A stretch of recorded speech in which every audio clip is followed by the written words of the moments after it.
출애굽기와 구속 역사에 관한 이해, 지난 시간에는 언약과 언약의 중보자에 대해서 살펴봤습니다. 오늘 시간에는 89페이지 하나님의 임재에 대해서 살펴보도록 하겠습니다. 89쪽 제일 첫 번째 단락에 보면 출애굽기에는 하나님의 임재가 나타난다. 하나님은 하나님의 이름과 얼굴이라는 두 계시를 보여주셨다. 개혁주의 성경신학자인 게르할더스 보스는 출애굽기를 설명하면서 하나님은 하나님의 이름과 얼굴이라고 하는 두 계시를 보여주셨다 이렇게 언급합니다. 하나님의 이름이라고 하는 것은 우리가 출애굽기를 살펴보면 여호와 그리고 하나님 이렇게 두 가지 이름이 등장하는 것을 볼 수 있습니다. 여호와는 자존자라는 뜻이고 하나님은 전능자라고 하는 뜻입니다. 이 두 가지 이름을 통해서 하나님은 언약의 하나님이시고 온 세상을 창조하시고 다스리는 분으로 하나님 자신을 계시하고 있는 것이죠. 그리고 하나님께서 출애굽기 23장 21절에 보면 하나님께서 사자를 보내주신다 이렇게 약속하고 있습니다. 출애굽기 23장 20절에 보면 내가 사자를 내 앞서 보내어 21절에 보면 너희는 그의 목소리를 청종하고 내 이름이 그에게 있음이니라 이렇게 말씀합니다. 하나님의 이름이 사자에게 있다라고 하는 것을 보여주고 있죠. 또 다른 형태인 임재라고 하는 것은 출애굽기 33장 14절에 내가 친히 가리니라고 하는 단어에서 찾아볼 수 있습니다. 이것은 하나님께서 친히 이스라엘 백성들과 함께 하신다라고 하는 임재를 보여주고 있는 것입니다. 임재라고 하는 단어는 히브리어로 파님이라고 하는 단어입니다. 이 단어는 사자와도 같은 것이죠. 89쪽 두 번째 단락에 보면 이사야는 광야 생활을 언급하면서 63장 9절에 그들의 모든 환난에 동참하사 자기 앞에 사자로 하여금 그들을 구원하시며 그의 사랑과 그의 자비로 그들을 구원하시고 옛적 모든 날에 그들을 드시며 안으셨으나 이렇게 말씀합니다. 하나님께서 이사야를 통해서 주신 말씀, 이스라엘 백성들을 하나님께서 사자를 통해서 구원하시고 그들의 환난에 동참하셨다 이렇게 말씀하죠. 하나님의 사자를 통한 구원을 보여주고 있습니다. 그러니까 하나님의 사자를 통한 구원이라고 하는 것은 하나님의 임재를 말하는 것이고 하나님께서 그들과 동행하신다는 것을 말씀하고 있는 것입니다. 이것을 다른 말로 이사야서는 임마누엘이라고 표현하고 있습니다.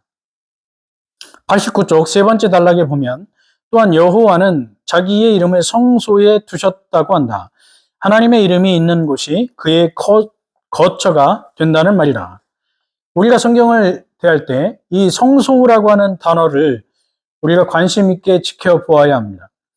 이 성소라고 하는 것은 단지 여호와의 것이거나 여호와의 이름이 제2의 집행에서 선포된다거나 거기서 그의 이름이 불려진다, 제사 드릴 때 하나님의 이름이 불려진다는 것만 의미하는 것이 아닙니다.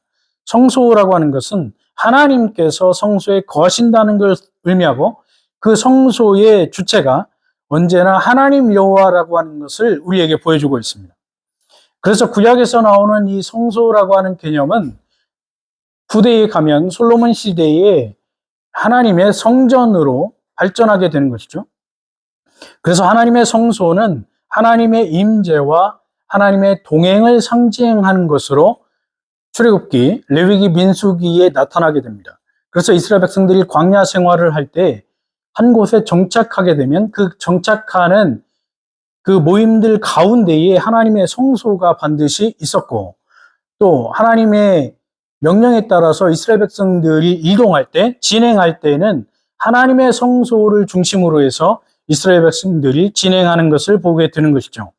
그래서 그 성소가 솔로몬 시대에 가면 성전으로 확대되는 것이고 그 성전은 신약 성경으로 가게 되면 이 땅에 오시는 구원자 예수 그리스도에 대한 예표가 되는 것이죠. 그리고 그 예수 그리스도를 믿는 하나님의 백성들을 이 바울 서신에 가게 되면 성전이라고 말합니다.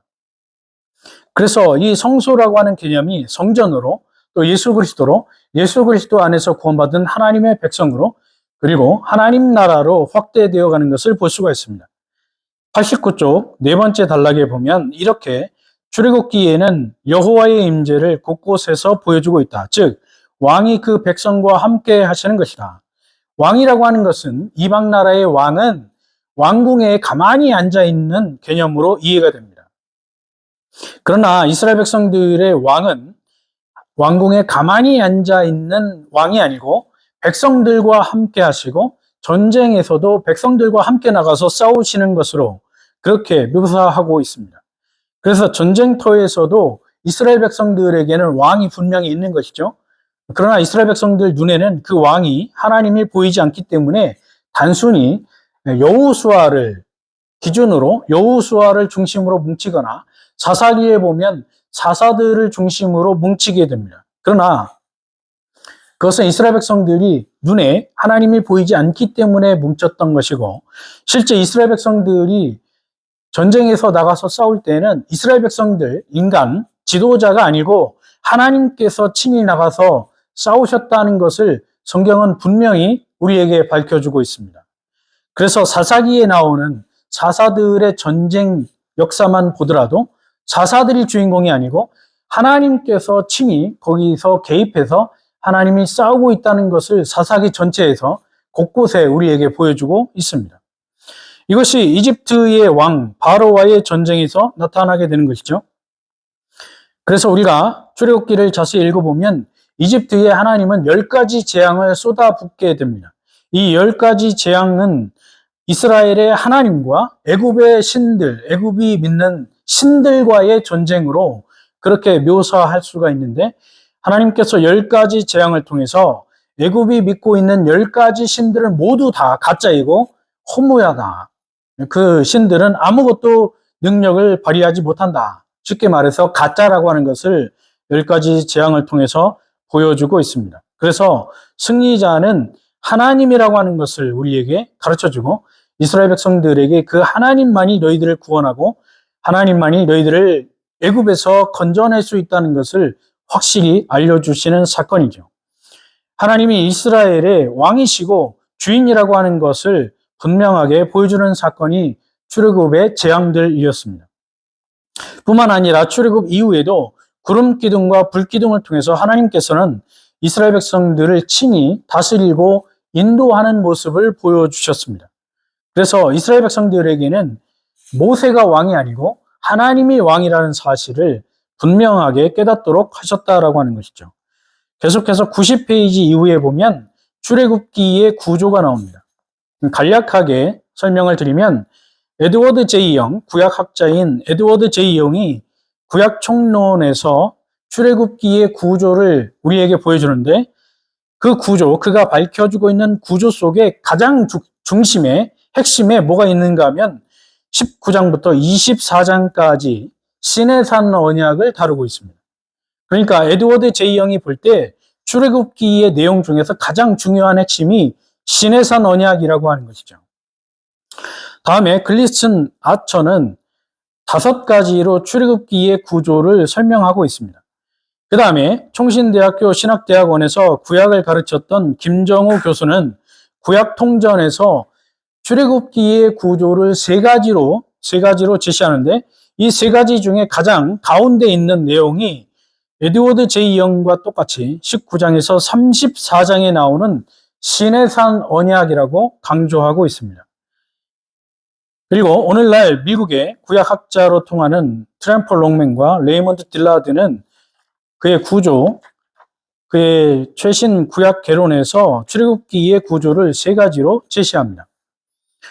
이상에 나오는 출애굽기의 구조들을 우리가 정리해 보면, 종합해 보면 3가지로 구분해서 볼 수 있는데 첫 번째는 1장부터 15장까지 하나님께서 애굽에서 이스라엘 백성들을 건져내시는 애굽에서의 탈출이라고 볼 수 있고 두 번째는 16장에서 18장까지의 내용을 보면 광야의 생활을 볼 수 있습니다. 광야 40년 동안의 생활 속에서 하나님께서 어떻게 이스라엘 백성들을 건져내시고 먹이시고 그들을 돌보시는가를 자세하게 보여주고 있습니다. 그리고 세 번째 19장에서 40장까지는 하나님께서 시내산에서 이스라엘 백성들과 언약을 맺으시는 내용, 그리고 언약 속에 하나님이 이스라엘 백성들에게 하나님의 언약 백성으로서 어떻게 살아가야 하는지 그 기준이 되는 율법을 제시해주고 있습니다.